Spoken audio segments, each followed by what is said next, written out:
So we're sitting here in front of the Bay Bridge in San Francisco, and what we want to talk to you about today is the importance of mastering your charisma in your ability to make money.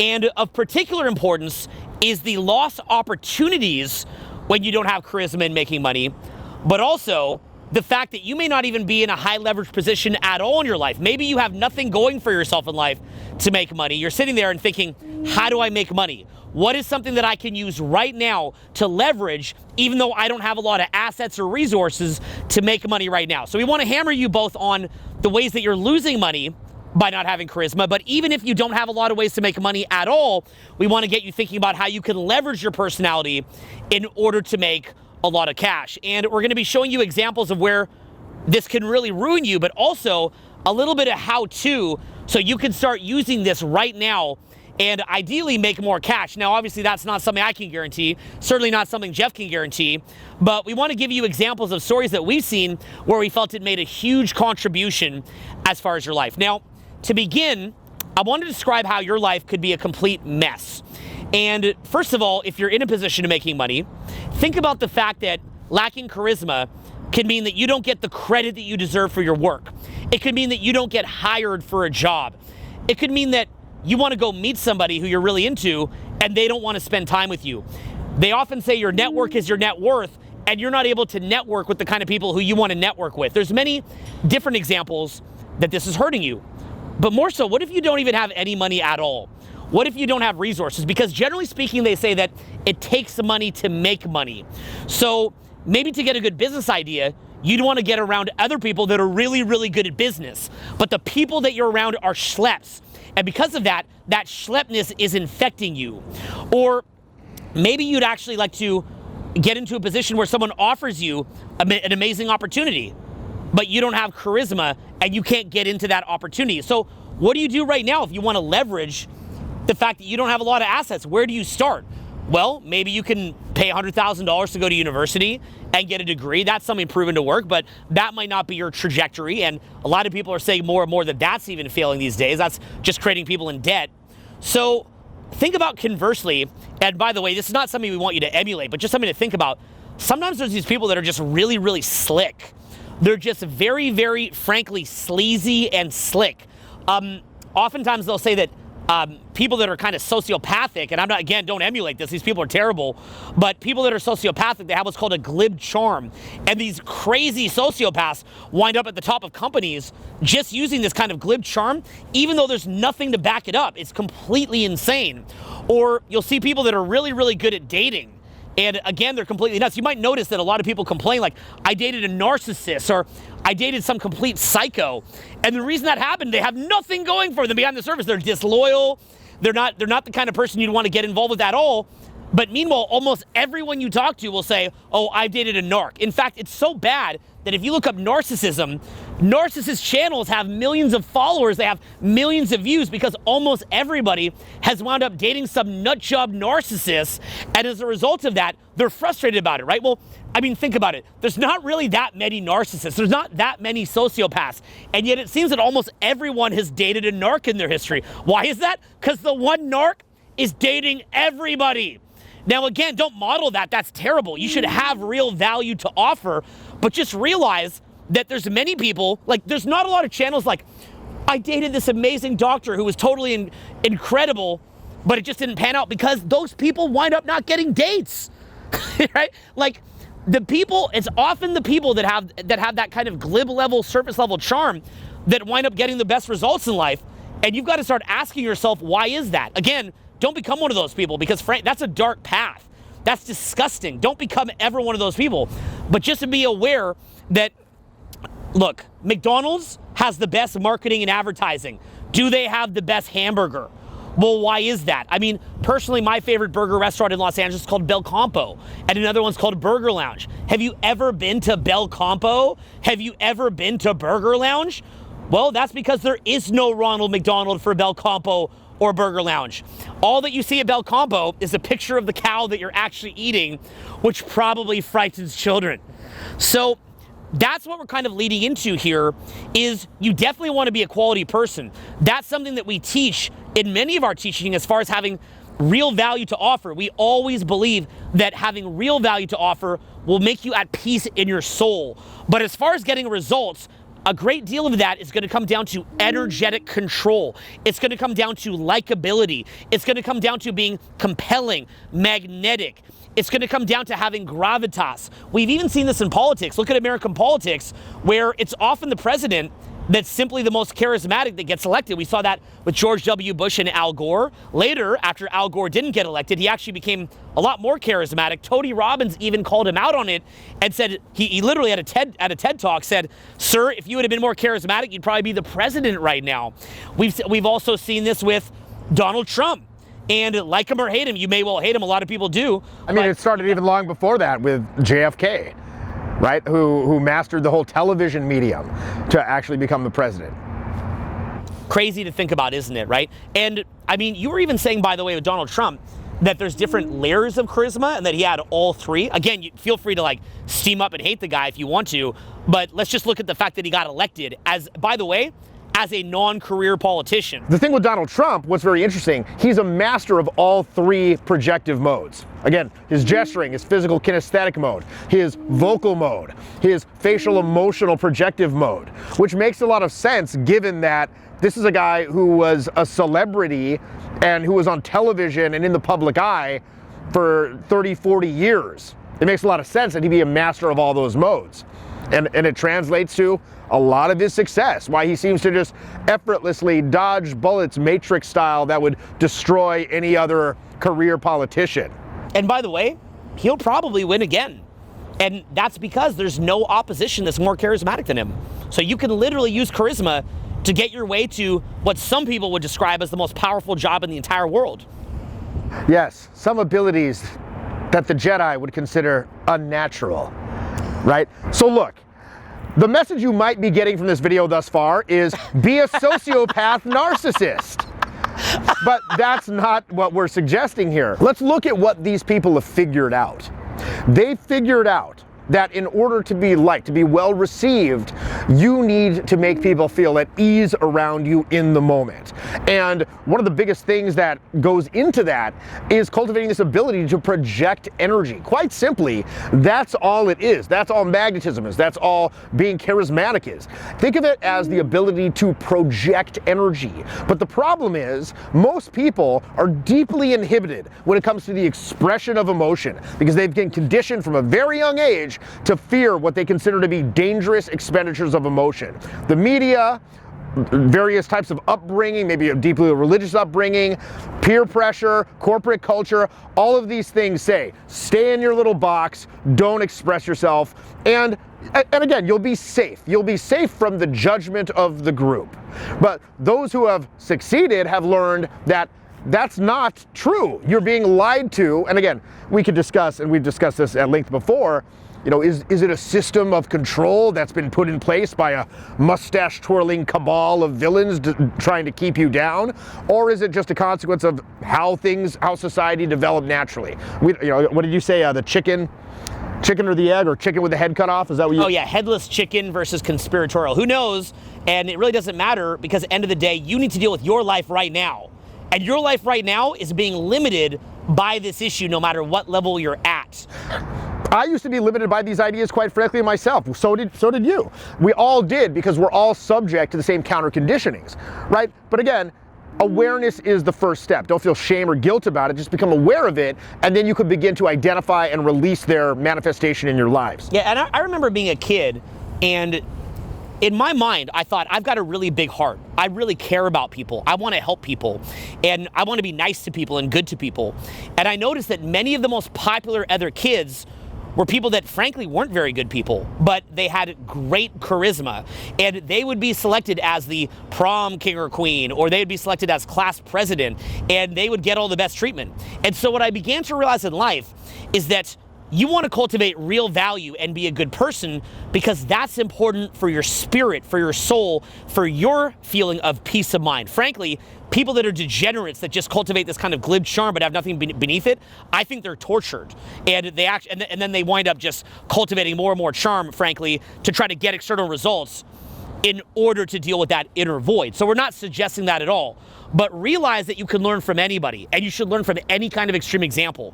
So who are the people who you see getting, frankly, the most success in life, it's people that are charming, charismatic, people who know how to wield energy, people who know how to make an impact, people who are likable, people who other people want to be around. And this applies in every area. They've done studies on this where they'll go get movie actors to go and apply for jobs. And so, for example, somebody who might have studied at some post-secondary, institution, they go and apply for jobs. And then meanwhile, a bunch of actors that are just more likable and charismatic go apply for the same jobs. And 90% of those actors get hired with nothing behind it. Think about that for a minute. That should tell you there's something going on here. And so, again, let's break this down and give examples of what it would look like to be charming and charismatic, applying for a job, being an ambassador for your brand, trying to get investors, trying to network, trying to make friends. And let's think about the difference in this and the different delivery and how that pans out in terms of likability. And again, you want to be doing an audit here, and we'll show you some of the differences, because ultimately, when you get this down, this becomes an asset that you can leverage to get yourself into many beneficial situations. And here's the best part. As a good person, I'm assuming if we're talking to you, you're a good person. I think that's the kind of people who we attract for our content. Generally speaking, as a good person, you can then leverage that amazing charisma and then offer more value to the world. We believe in what we teach, but we also use energetic control to get that message out there. So rather than being a victim saying, oh, it's just all the bad people, it's all those bad people that they get all the luck, and little old me, I just get stuck here and I don't get any luck because it's always just those glib psychos that get the luck. Stop that now. Stop making excuses. You're making this kind of either or decision. The bad people have charisma and the good people don't have charisma. Honestly, I used to think that way myself. I especially in terms of marketing, okay? Because as I said before in previous videos, there's plenty of amazing products that are in the marketing graveyard because they just weren't presented properly. And I used to believe this, I'm punk rock, I'm real. I'm not this flippant, superficial guy that's gonna dance like a monkey for the entertainment of people and be shallow just to make money like these idiots. No, I'm keeping it real. But again, if you actually want to get that real stuff to the widest audience, you got to play the game. You got to learn to engage in a way that's going to be captivating to the widest amount of people. And again, that's not saying homogenize yourself. That's not saying take yourself down to the lowest common denominator. It's just understand how to communicate more clearly. So, for example, my ex-girlfriend was in medical school and she was traveling around trying to get residencies, and she just kept complaining, I'm not getting callbacks. Now this individual, great person, we're still on good terms, but she's kind of what you would call, she has a sort of a low emotional affect, right? She's just not very expressive. And it's kind of an interesting, made kind of an interesting couple, because I'm very sort of expressive and outgoing, and I'd telling jokes, and she'd be like, it's very funny, Jeff. And she's like, literally thinks it's funny, but that's just how she expresses her amusement. It's like, it's hilarious. Like, really? Okay. So conversely, like, I used to work at a major hotel chain, and I was the manager of a department. And one aspect of my job was conducting interviews. And in the course, there's a pretty high turnover. So in the course of my time there, I worked there for about 6 years. I probably hired about 100 people. 100 people, legitimately 100 people. And over that entire time, I'd say the ultimate criteria as to whether or not I would hire someone, it really wasn't contingent upon their experience. It really wasn't contingent upon the resume. The ultimate deciding factor was, during that interview, did I like this guy? Are they cool? Are they cool, essentially? Because I had to think, I'm gonna be spending a lot of time with this person in the future. And is this going to be an enjoyable experience for me going forward? That was kind of, again, the ultimate deciding factor for me. And I dare say it's going to be the ultimate deciding factor for practically any job, up to and including the President of the United States, right? Again, people like to think. And he's probably going to be reelected. People like to think, oh, adults in these high positions of authority, they're different than me. They're not like the hoi polloi. They're not like the plebeians like us. They're somehow more refined and intelligent.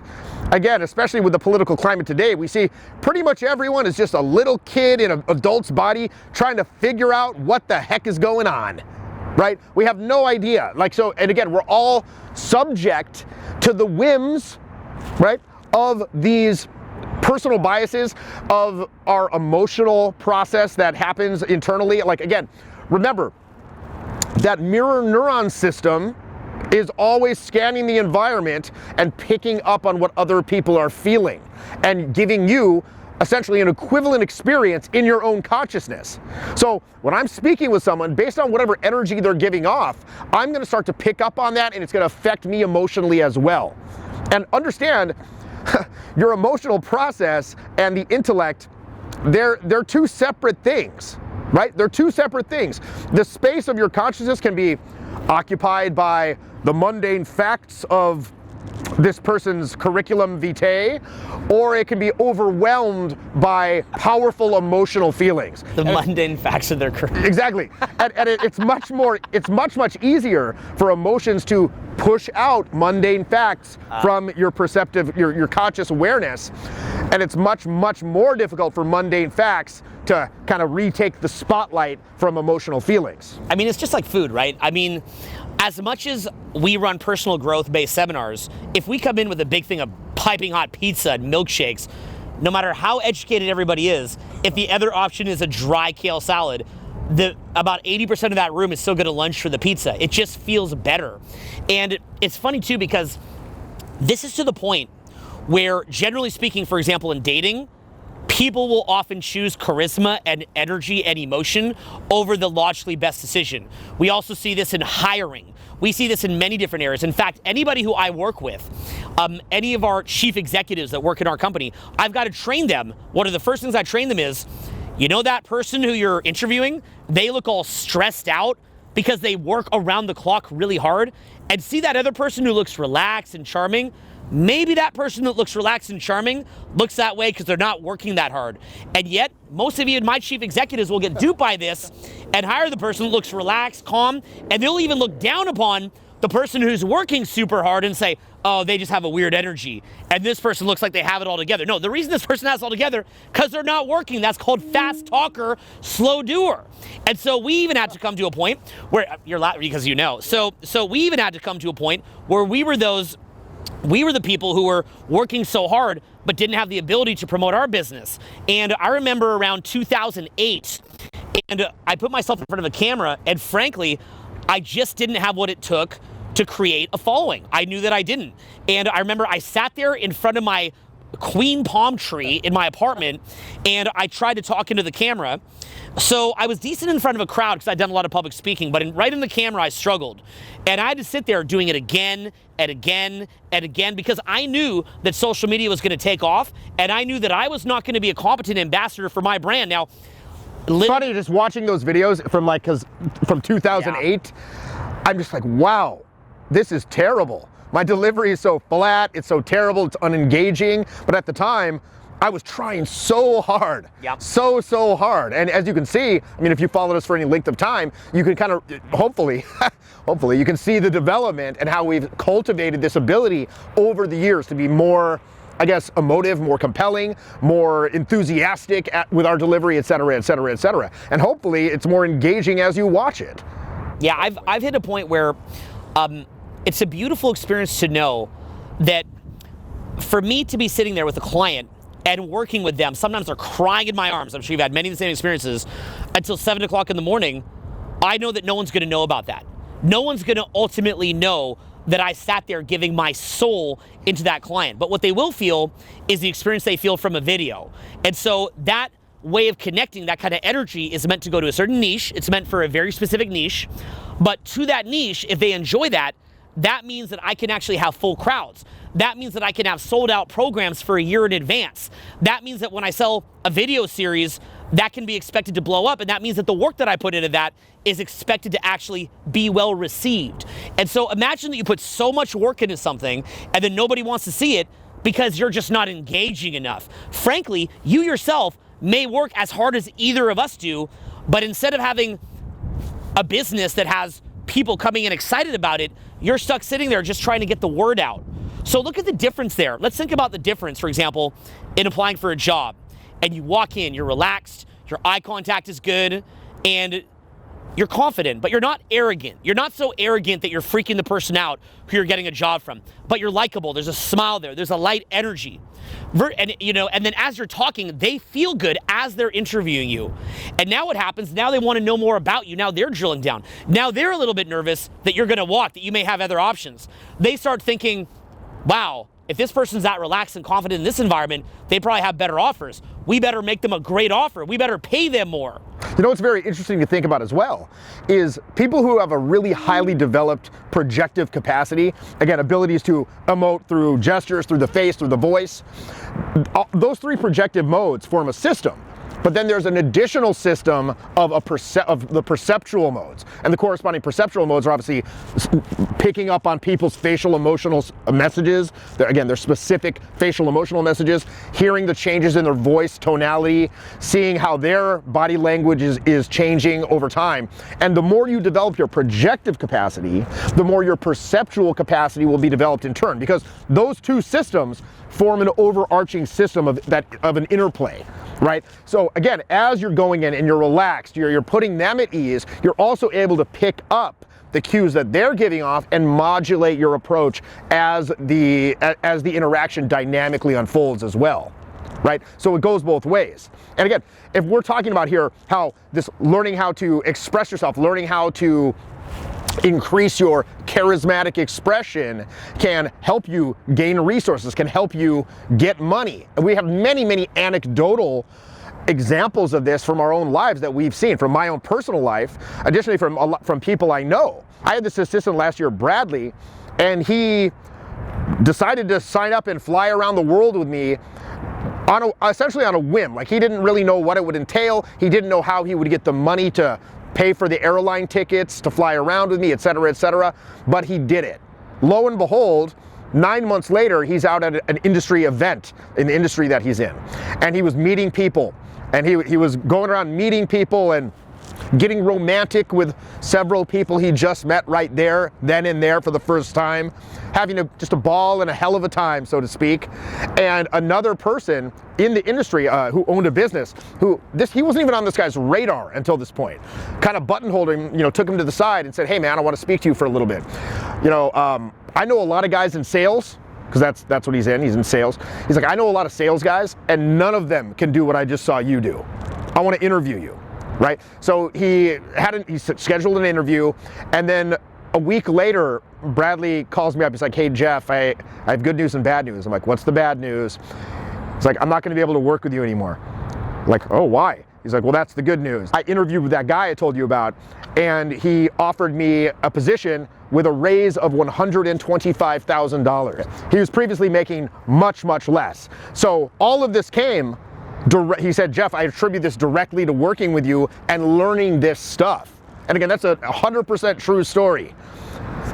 Brad, if you're out there, I miss you. Please come back. Yeah, the way that I do that. Hopefully you'll be fired. Yeah, I'll meet. Yeah, seriously, right? We wish you the best. So come back. So basically what you have in the same way, in my own life, what I'll do is it's very frequent that I'll make friends with people that run huge businesses. And by the way, when I make friends with people that run huge businesses, I'm not necessarily looking for them to do the work for me in my business. But I do find that when I'm around people that are living in mega mansions, that fly private, that do all this amazing stuff, that normalizes that for me. It puts me on the same mental frequency as they're on. Basically what happens is that their belief systems and their way of thinking and operating kind of sinks into me by osmosis. I don't need to drill them and annoy them for tips, but it just becomes normal to me. And the way that I do that is I kind of want to get it to where they're not able to be on their pedestal or perch, and I do that using charisma. I've done this for many, many years.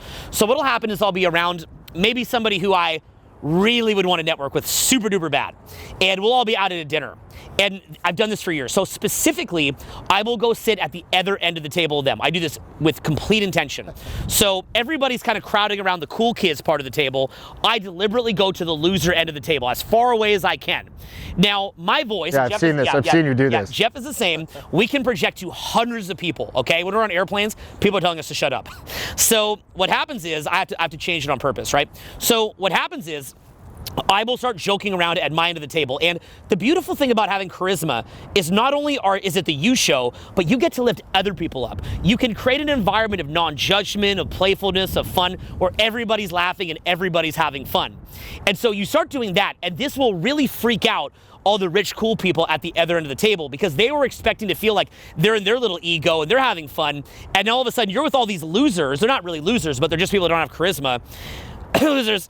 And then when, okay, and cut, and when and actually they're probably some of the best people, but they put their time into building real skills. So the bottom line is I'm at my end of the table and we just start joking around, and I help to elevate them. And as we're elevating them, they start acting fun because energy is really transmissive. So they all start feeling free. They start having fun. You know, if there's a bunch of people that might even want to date each other at under the table, who knows, might even spontaneous things start happening there. All the energy's over there. And what I do is I always have an awareness of my peripheral vision from years of going out. And so I'll see they start looking over, but I'll never even look at them. I'm not going to give it to them. No, no, no. And so inevitably they try to tell a joke to our end of the table. And I'll look up for a second, I'll give a slight acknowledgement and go right back to my end of the table. Then what I'll see, it's inevitable, in my peripheral vision, you'll see them leave their end of the table and come behind you, and then they'll tap you on the shoulder and they'll try to get attention. You're like, what's up? Oh yeah, right? And then you go right back to your end of the table. Then they do the same thing every time nearly. They'll say, hey, you know what? I heard that you run this kind of business. I'd love to help you with your business. And they always do that because that's their comfort zone. Their comfort zone is they're used to people wanting things from them in their business. Right now in dating, it can be very much the same, right? Everybody's looking at that person who's very attractive and they're trying to get attention from them. You start creating your party and then they come, and what's their usual way of trying to get attention or control? It might be like, hey, right? And again, if you're like, like that, no. You're like, huh? What's it like? Okay, because they're going, right? And you're like, nope. And you'll see this in videos of me in my Instagram story, right? People kind of jumping up behind me like, oh, and right? And I just keep it rocking. I just keep moving. And then they want that attention more. So what you do is you do that, and then because the problem is as soon as you're like, oh yes, help me with my business. Oh, please. Yeah, that's the thing too, because again, so many people that engage with our videos probably have aspirations to be an entrepreneur. Mm-hmm. And they're in that room with the people who could help them with their business, but they simply don't know how to go up without being this value-taking weirdo. Like, hey man, can I talk to you for a second? Yep. Can I talk to you for a second? I mean, I've had guys come up to me and say stuff like that all the time. And from the moment that they come up and say, hey, can I talk to you, man? I'm like, oh God, what is it? Now, over many years, I've learned how to, put on a happy face about it. And because if you don't, they're gonna be like, I met Jeffy, he's a fucking jerk, right? And how do you know that? It's happened so many times. It's happened a few times. So now I'm like, hey, yeah, I got a second. But internally I'm like, oh brother, what's he gonna say? And sometimes they're, sometimes they're super cool. It's because we can't live up to what they want. The main reason why people don't like it when you're trying to take something is because if you watch Jeff online or if you watch me online, we get tired too. We can't play this character all the time, 24 hours a day. So what happens is people come to us and they want to meet us, and inevitably they're disappointed because they want to get a bunch of stuff and we can't provide it all, right? So what happens is that when there's that one person that doesn't want anything, you're thinking, wait a minute, this other person over here that doesn't have anything going, they're probably no matter what I give them is never enough. It's never going to be enough to meet their expectations. But this person doesn't even want anything, which means that maybe they have something to offer. And so again, there's been many people who watch our stuff that we made friends with. What's the consistent pattern? They're fun, they're outgoing, they've got stuff going on, and then we wind up being like, hey, so like, what's up? So it's so fascinating too, because a lot of times after the fact in those interactions we'll say we're tired and the guy comes up and he's like, hey man, can I ask you something? And internally I cringe and I kind of keep him at arm's length a bit. After the fact, I'm like, wow, I was kind of a jerk to that guy. And like, I'm sure he was a really, really cool guy. He probably watched all my videos. He might be my biggest fan or something like that. But it's just the way that he came up just immediately made me not want to engage with him as much as I could, or certainly not engage with him after the fact, where I'd be like, hey man, we should hang out, and I've had plenty of times like that where I've actually made friends with people who came up with me because they saw me in videos or what have you. But it's just what kind of energy are they putting out? Do they seem at ease? Do they seem carefree? Are they facially expressive, or are they super shut down and just kind of stiff, like, hey man, can I ask, like staring at me with this sort of weird stasis face where there's like, I can't tell what's going on behind the eyes. Yep. It's not clear that there's any sort of thought process happening behind the eyes. Certainly not one that's discernible to me, which is kind of scary. Frankly, if it's fearful to me, imagine how fearful it might be for somebody in a dating situation where a strange individual is coming up to them and wanting to get intimate. Yeah, here's the autopilot. This kind of like dead face. Yeah, the autopilot you've got to have. So I live in Los Angeles, and I see celebrities out all the time, or I see. It's a great analogy. Yeah, I see business mentor or business idols of mine out all the time. Now, what I do, here's my default. So as soon as I see someone who I watch on TV or who I see in movies, I do the same thing almost every time. I shift away from them. I get very loud. I get very funny. I get very relaxed. And I start cracking up everybody around me. And then what I do is as people go by, I'll crack little jokes to the people that are going by. And at one point, I shoot one out to them. Now, once I do that, what I'll see is that they want to be part of it. And so you'll see them kind of start asking questions. And again, you've got to understand your outcome here, because if your outcome is just to get a bit of validation, like I talked to so-and-so, then feel free to talk to them right then and there. But if you want that person to become your friend, plug you into their social network, if you want them to endorse you. Your outcome is, I got a picture with Tyler. Yep. There you go. Got my picture with Tyler. Finally, I got my Photoshop. picture with Tyler. Yeah, you could have created that in Photoshop. Instead, you should be aspiring to get into their professional network, to go to their parties, to become friends with them, to have them up at your house.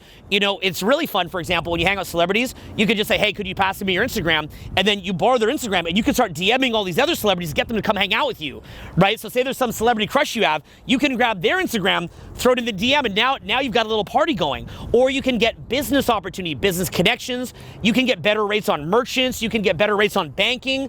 You can have it to where you can meet people who you need to meet. You can get different ideas, many different ideas that utterly can insane. Really spare you. Utterly insane. So you've got to understand that's going to be energy. Here's the joke of this whole thing, the big fat joke staring you right in the face that you don't understand. Here's the joke. You're looking at me or Jeff and you're saying, well, you guys have a YouTube channel, and so because you're a social media influencer, that's how you're able to make those connections. Wait a minute. Okay, so of late, our content has been the type of content that might be a little more, shall we say, shareable, okay? A little more shareable of late. But I'll tell you this, for 20 years, that was probably the least shareable content you could ever see. So if I met out that celebrity and they looked at my content, you think they were scrambling to associate with that? Really? Is that how we did it? Was that the trick? Was that the little way we did it? No, we did it with raw energy and had to get over the hump of our online profile. We would have to get it to where they could get over that, okay? Much like if you were to meet somebody. Opposite. It's the opposite. Like literally, I would meet people, again, in a dating situation, and I'm like, hey, here, let me get, follow me on my Instagram. They'd look at the number, they would look at the number of followers, and they would say, what did you do? Now, of course, in Los Angeles, if, you know, homeless people have 10,000 followers, legitimately. But, you know, and here in San Francisco, they'll be like, what did you do? Well, my account I use a private account for that exact reason. Yeah. And the thing is this, I use a private one because the content I used to post was so off the wall. So understand that the things that we're doing, the reason that we're even in this position is from understanding those aspects of energetic control. And this is the number one thing you can use as leverage, even if you have nothing going for you. No credentials, no resources, no work experience, et cetera, et cetera, et cetera. This is how you get into those positions. And by the way, maybe you're sitting there and you're thinking, well, I'm not some entrepreneur, I have a job. This can help you in your job as well. You ever heard of office politics? A very, very real thing. Again, it's just like high school taken to the next level, essentially. And having this ability to project energy, having this charismatic aura about you, it will literally make you appear to be more efficient in the eyes of your employer. There have been numerous studies that suggest this. Which is laughable, by the way. And it's funny, too, because that same effort that you're putting into just grinding it out, that's putting you in a bad mood, ironically, somebody else who's not doing that could wind up getting the credit for your work. And likewise, look, I want you to think about this right now. If you want to be really successful in life, what are the different paths you could take? One is you could become popular on social media because you can become an ambassador for your brand. What's the single most powerful thing you can get in marketing is a celebrity endorsement. Well, what about when you're the celebrity? if you've been watching our content for years, that is not out of reach. Maybe you should think a little bit higher on that.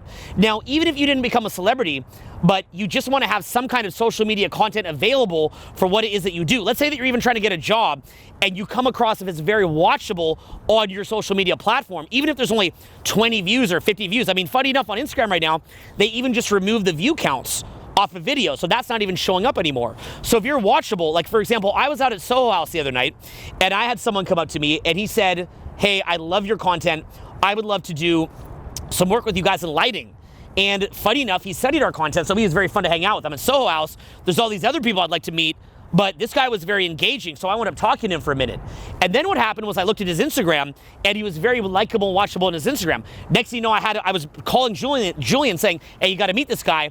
And now he's probably going to wind up doing some of the lighting work at Transformation Mastery. So he got that. Why? Because he had likability, so he could talk his way into Soho House. I happen to be at Soho House. Next thing you know, now he's up in my mansion in the Hollywood Hills. Now, next thing you know, he's now potentially working with Julian because they're in discussions for that, and I believe it's going to happen. Funny, the next one will be here in San Francisco, and he'll be probably doing the lighting here. So think about that for a minute, all purely from likability. I didn't look at his curriculum, or what do you call it? His what do they call? Yeah, his curriculum vitae. Yes. Yeah, I wasn't looking at that at all. I like hanging out with this guy. He seems sharp. He seems cool. I kind of want his approval because he seems like he's someone cool. Now I kind of want him to like me. I almost want to hire him to get him to like me, so he's able to flip the script, hopefully due to stuff that he's learned through these teachings. So think about that, right? You're going in for a job and carrying yourself with energy and charisma versus like, hey, what's up, right? Again, maybe you're an ambassador for your brand. This guy didn't have a huge Instagram following, but it was watchable. Again, an ambassador for whatever it is that you do, either to get a better job or to start a business or to be a consultant. Likewise, what if you want to get investment? That's another way to make money. See, if someone's really rich, they didn't necessarily, do a garage startup or pull themselves up by their bootstraps. That's what we did. But another way to do is get investment. And if you're very compelling and you can recruit people to your vision, you can go get what's called other people's money to believe in your vision, and now you take that and now you can go hire great people, investment. Next thing you know, you could be a multimillionaire. There's no guarantee of that just because you have charisma, but just to be aware that that is an example of ways that people have used charisma to put themselves into a better life position. Again, we come back to that example where actors were applying for jobs and had a higher hit rate of getting the jobs than the people that are genuinely qualified. Look at it in the dating world. It's crazy. All these people that dated some crazy narc to the point that it's so common because everyone's dating the same narcissist to the point that there's thousands of people looking up narcissist recovery videos because they've dated them. Again, don't become that. That's disgusting. Never become that. But be aware that somebody with nothing to offer, even who's toxic, just because they have a glib level charm, could be dating hundreds of people more than you. What does that mean? So beyond all of this, there's also some very, very other obvious applications in business. For example, sales stands out like a sore thumb when we're talking about charisma, right? Because it's very, very well known that when making a buying decision, people make that decision not from a logical headspace, but from where? From an emotional headspace. How do they feel about this transaction? Right? Almost 100% of the time. Right? Obviously, logic's going to play a small part. We're not just these, reactive creatures that are knee-jerk react. Well, we kind of are actually, but logic will play a part. But at the end of the day, it's really going to come down to emotions. Now, here's the thing about all of this. We've been talking, it can help you get money, get power, et cetera, et cetera. That stuff's great. Okay, money's great. We all like it. There's very few people who don't like money, right? But those things are smaller part goals. Ultimately, learning how to open up these previously inhibited modes, these previously inhibited areas of communication and expression, it's not just about that. It's a larger overarching purpose. It'll be extremely gratifying to you and exhilarating to feel the flow of energy through these. Again, it's an end in of itself. Correct. You know that you're being inhibited. You know that you'd like to be that person. You know that you'd like to express yourself 100%. You'd like to, again, feel that flow from universal energy on down through your intuitive capacities, your emotions, your intuition, and out through your voice, your movement through space, your facial expressions. Once you remove those blocks, it's like a whole new world opens up for you. And of course, it'll also be gratifying to all of the people that you interact with, whether those relationships are, again, for dating, whether those relationships are for business, or just for people you interact with on a daily basis, like a cashier at the store. It's fun to also be able to give that as a gift to others. Like, for example, we were talking about when I network with entrepreneurs. So they'll always come to me and say, how can I help your business? And I always say the same thing. I go, look, as much as I love business, as much as everybody loves to make money, I'm frankly at a point where I make enough money. That's not my big concern. My big concern is just having an amazing time for the rest of my life. I want to have just a beautiful, amazing fun. Now, with entrepreneurs, that's a very effective way to flip the script and get them to qualify to you. Here's why.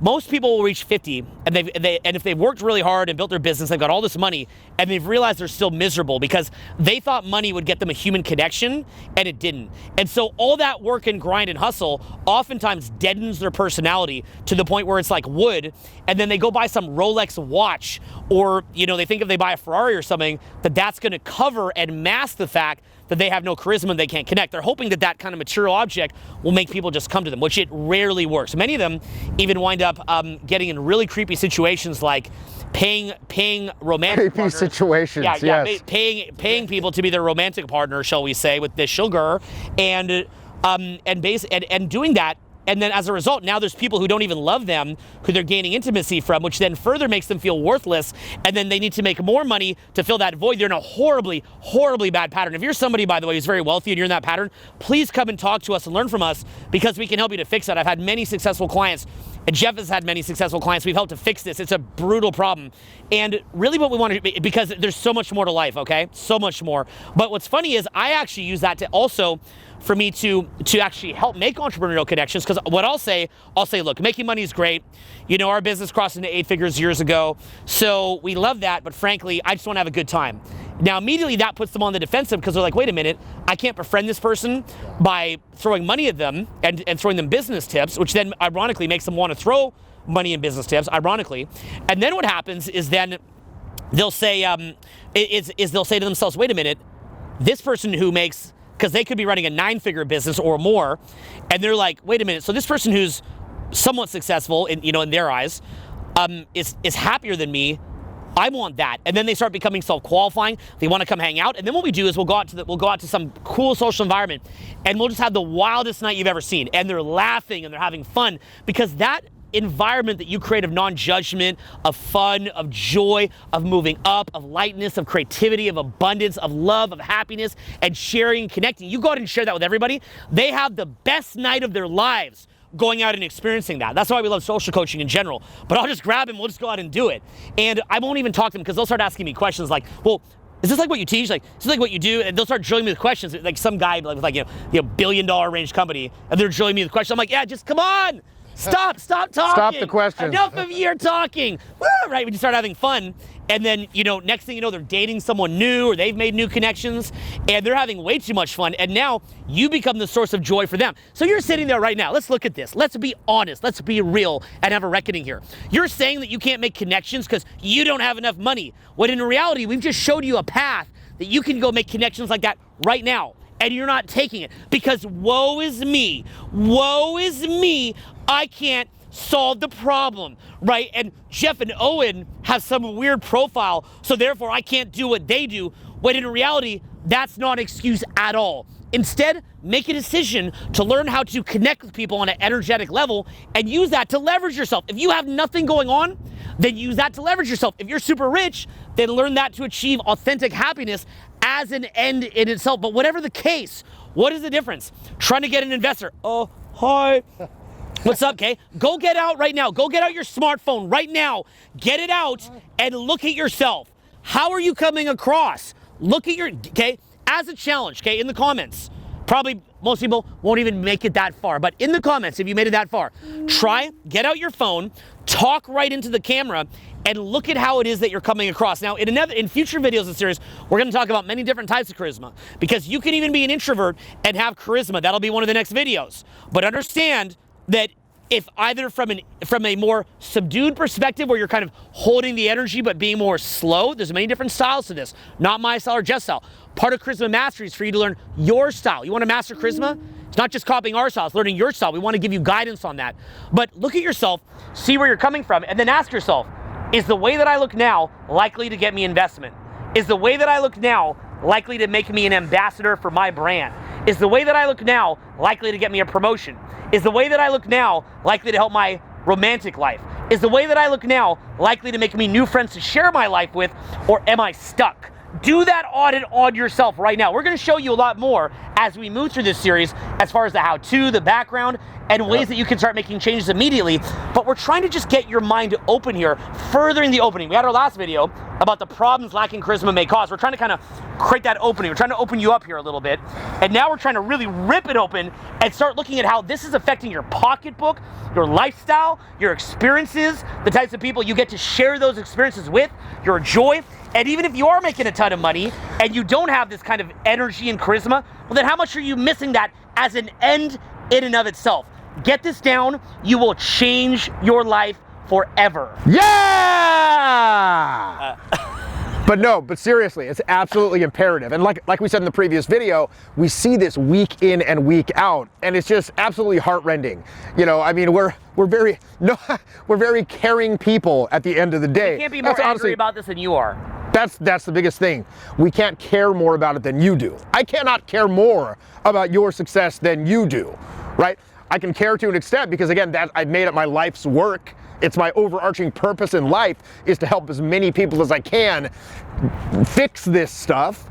But you've got to take the step. You've got to take that first step. And when you're standing on that precipice and you're about to do it, maybe you think you don't deserve it. Maybe you think that you're a special case. Maybe you're afraid because you know once you do take that step, maybe you have success barriers that are coming into play and you're worried about dealing with the increased complexity that would come with having more opportunities, et cetera, et cetera, et cetera. But whatever the case, we hope to impart upon you with this video series the absolutely imperative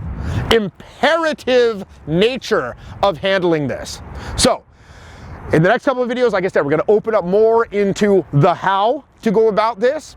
And hopefully it'll start to become more clear that this is a path that anyone can walk. And again, it's just about beginning to identify the various holds and internal barriers that are holding you back. And once you do that, again, without shame, without guilt, because that just intensifies the judgmental burden that causes a lot of these problems in the first place.